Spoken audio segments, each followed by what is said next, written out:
Santri, insan tangguh yang dilahirkan dari sistem pendidikan pesantren, kaya akan ilmu pengetahuan, nilai keagamaan, spiritual, dan etika. Mereka berpotensi untuk memberi warna dalam kehidupan, termasuk bidang akademik. Ketika seorang santri menempuh jalan sebagai akademisi, dosen, ilmuwan, atau peneliti, ia tidak hanya memberi kapasitas intelektual, tapi juga wawasan moral dan budaya pesantren yang menjunjung tinggi kejujuran, keikhlasan, dan tanggung jawab. Perpaduan antara kecakapan ilmiah dan kedalaman spiritual menjadikan santri berpotensi besar memberi warna dalam pengembangan ilmu pengetahuan, pendidikan, dan pengabdian masyarakat. Saya mengajak Anda untuk mengulik inspirasi di balik sosok santri yang menjadi akademisi. Untuk refleksi Hari Santri dalam Catatan Santri.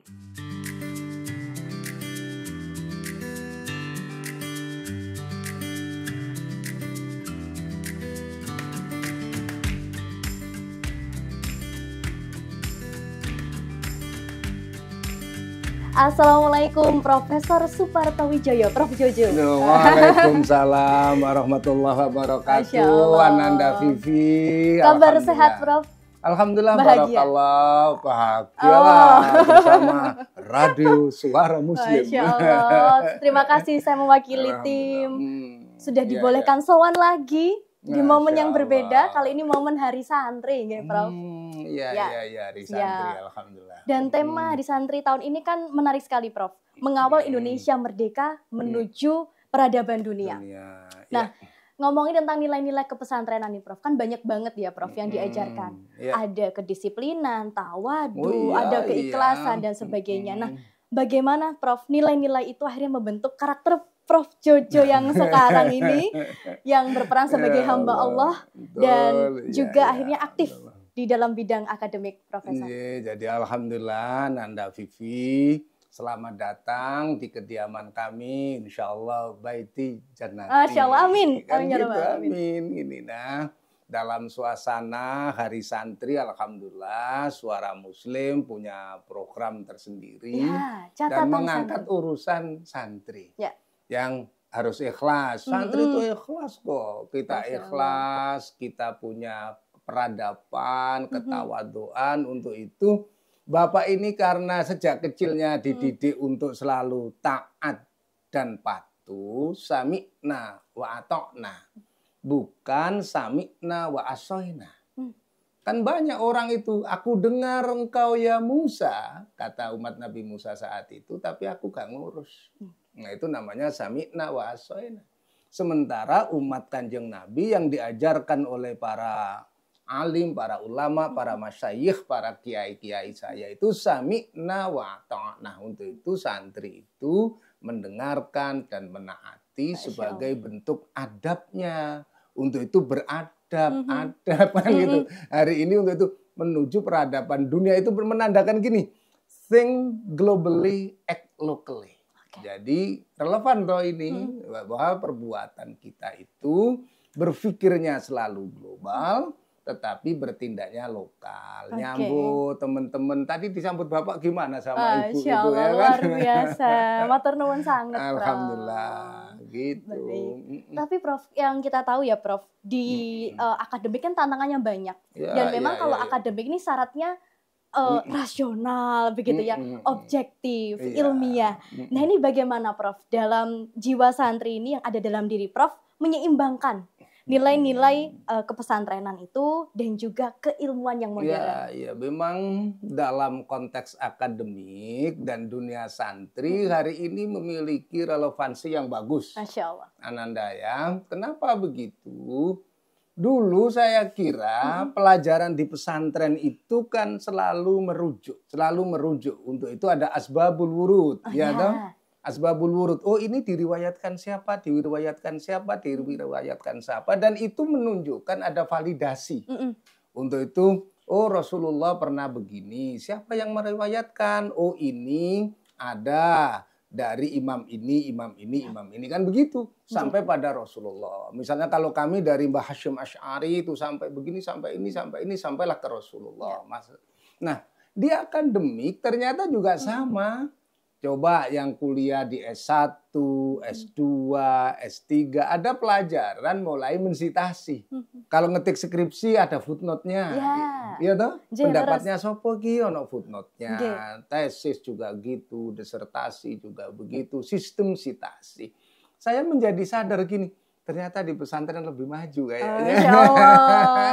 Jadi dunia kampus mengenalkan untuk sitasi hari-hari ini, kami di pesantren misalnya sejak dulu diajarkan mulai dari kalau urusan pewahyuan ada asbabul nuzul. Kalau urusan hadis ada asbabul wurud. Nah, kalau urusan pembicaraan senantiasa dirujuk pendapat-pendapat para alim. Artinya ini tandanya kan tidak ada gap sebenarnya antara pesantren dan kampus. Dan saya menjadi seperti sekarang nyaman di kampus Universitas Airlangga yang sangat excellent with morality. Excellent with morality.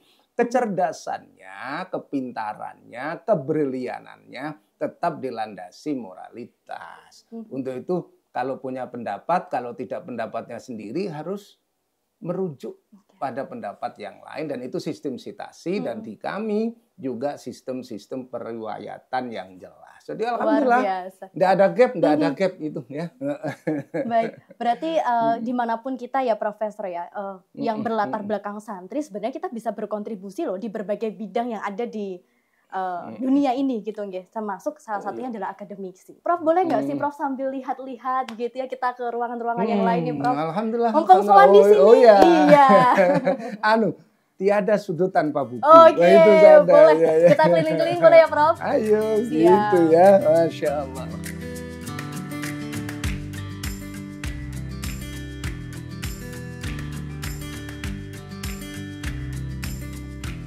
Baik mitra muslim, tadi kita udah jalan-jalan nih bareng Prof Jojo, diajak keliling rumahnya Prof, dan akhirnya kita memilih salah satu sudut di rumah Prof Jojo. Nah, Prof boleh dijelasin dulu nih Prof, ini ruangannya sebenarnya memang belum pernah terjamah ya dan terpublikasi oleh Suara Muslim. Oh iya, ini khusus edisi spesial. Oke, Hari Santri. Iya, Hari Santri sehingga tahu bahwa ini pojok santrinya. Kan gitu toh. Untuk itu referensi-referensinya banyak, urusan hadis, urusan sirah nabawi. Ini kan sudah sirah nabawi. Gitu ya. Dan ini satu penanda bahwa rumah ini kan insya Allah kami desain tidak ada sudut tanpa baca. Gitu, sehingga kemanapun insya Allah Ananda menemukan bukunya kok berserakan, agak gitu ya, tidak teratur, itu tandanya dibaca. Masya Allah.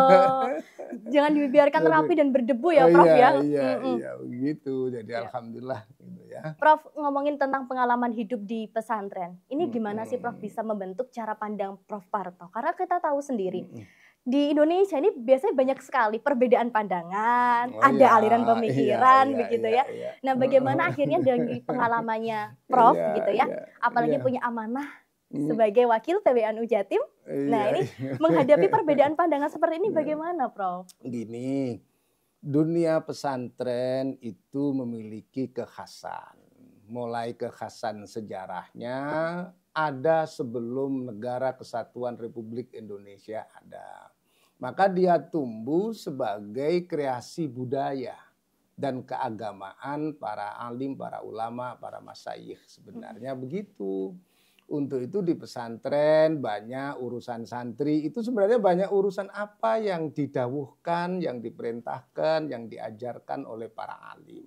Contoh zaman Bapak. Boleh. Di kampung, di Lamongan, apakah pas dengan Romo Yai Haji Abdul Aziz Khairi misalnya, di pondoknya atau di sekolahannya. Itu Bapak ini lebih menyibukkan diri bukan urusan perkuliahannya, pembelajarannya, studinya. Tapi mana yang perlu dibersihkan. Jadi ruang-ruang kelas gitu. Oh pagi datang, Bapak itu kalau pagi itu bersihkan ruang-ruang kelas gitu ya. Ruang kelas. Jadi akhirnya itu membentuk mental untuk selalu mau bergerak, tidak mager. Anak sekarang kan suka mager, cius loh, ini cius. Kan? Suka mager. Nah, kita ini gitu, rebahan. Kita enggak rebahan, tidak leyeh-leyeh. Terus bergerak. Itu sebenarnya dibangun dari karakter itu. Dan kalau ketemu, sampai hari ini misalnya saya ketemu guru saya, senior saya, para alim, itu saya mesti jabat tangannya dan saya cium tangan. Masya Allah. Kadang-kadang digodai, Prof, masa profesor ketemu tangan saya kan masih, enggak. Panjenengan guru saya. Sebagai tanda bahwa saya ini takzim. Ya, dengan guru, menghormati guru, dan insya Allah untuk itu santri tidak ada yang pakai gugat kiai. Santri itu nggak pakai gugat guru. Nggak pernah begitu, karena apa? Setiap tetesan ilmu kami senantiasa merebahkan diri berdoa agar para guru saya, para alim, para ulama itu sehat panjang umur, dimuliakan terus oleh Allah. Karena disitulah ada transformasi, tidak hanya transformasi sains, teknologi, knowledge, tapi sesungguhnya di pesantren itu adalah transformasi value, nilai-nilai. Untuk itu nilai-nilai keadaban, karena adab itu lebih tinggi dari ilmu. Kan begitu ajaran kita. Jadi untuk itu nggak akan berani memframing kiai lah kami ini. Dan Suara Muslim kan framing positifnya. Gitu ya. Jadi begitulah satu kondisi kultur sebelum subuh bangun. Baca kitab, ngaji, zikir, bersolawat pada Nabi. Semua ini kan menunjukkan kerendah hatian. Jadi kerendah hatian, dan jangan dikira kemudian santri itu tidak mengikuti dinamika intelektual loh ya. Siap. Insya Allah santri ini, hari ini mana sih pemimpin yang nggak santri? Bisa dihitung. Tapi kalau yang pemimpin rata-rata santri nggak bisa dihitung. Ya. Dengan kekuatan ilmu yang terus ditanamkan, diasah, dan prinsip hidup yang sudah ditanamkan sejak lama di pesantren, santri mampu menjadi kekuatan strategis dalam pembangunan peradaban ilmu yang berkarakter. Selamat Hari Santri untuk semua santri yang mengabdi pada negeri dengan profesinya masing-masing. Selamat membangun Indonesia merdeka menuju peradaban dunia.